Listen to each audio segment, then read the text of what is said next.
அதுக்காக வாழ்க்கையோட எங்களை போராட விட்டுறாதீங்க. குழந்தைகள் வாழணும்னா 18 வயசுக்கு மேல கல்யாணம் முடிச்சாதான் வாழ முடியும். 18 வயசுக்குள்ள நீங்க கல்யாணம் பண்ணிட்டீங்கன்னா நிச்சயமா அந்த குடும்ப சுமையை உங்களால தூக்க முடியாது. சரிங்களா? அங்க இருக்கக்கூடிய பிரச்சனைகளை உங்களால சமாளிக்க முடியாது. அப்புறம் குழந்தை வந்ததுக்கு அப்புறம் அந்த குழந்தையும் பாத்துக்க முடியாது. பிரசவத்திலே பல சிக்கல்கள் ஏற்பட்டுரும்.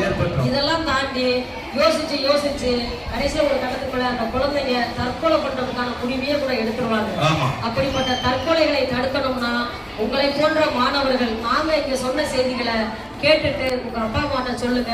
இது மாதிரி பிரச்சனைல யாராவது இருக்காங்கன்னா அவங்க கிட்ட சொல்லுங்க. சொல்லுவீங்களா? சொல்லுவீங்களா?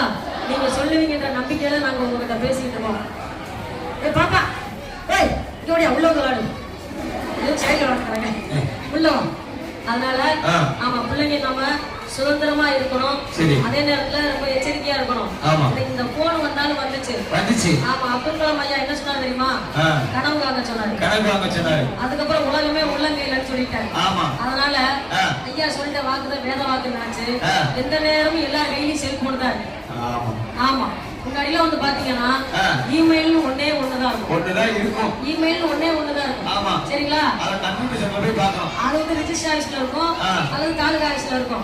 அரசாங்கம் சொல்லக்கூடிய செய்திகளை அங்கிருந்து இந்த மொழியில நம்ம அங்க வந்து பாத்துக்கலாம். ஆனா இன்னைக்கு அப்படியா இருக்கு? Email, internet, Twitter, WhatsApp, Facebook, Instagram, Facebook வேற, யூடியூப் வேற என்ன இருக்கு? ShareChat, Snapchat. ShareChat வேற, ஸ்னாப் சாட் வேற. வேற ஃப்ரீ ஃபயர், பப்ஜி வேற. இன்ஸ்டாகிராம் சொல்லியாச்சு.